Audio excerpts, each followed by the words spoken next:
Hello. Several short, but important announcements.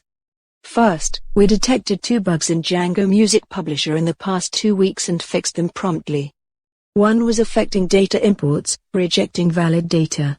Otherwise, no side effects are possible. The other was quite more severe.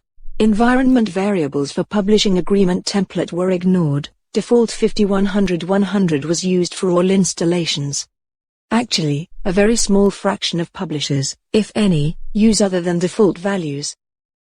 However, CWR registrations were off in those cases. Updating and creating new CWR files will remedy the situation. The first bug was reported by a user, but the second was detected by us when working on improved CSV export format. It now includes separate manuscript, performance, mechanical and sync shares. It will improve data exchange between small publishers using DMP, and larger ones using other software, including the one we will release in 4 weeks. And, eventually, Latona.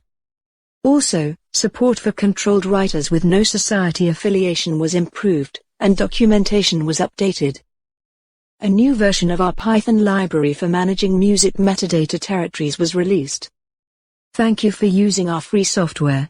Please keep helping us in making it better.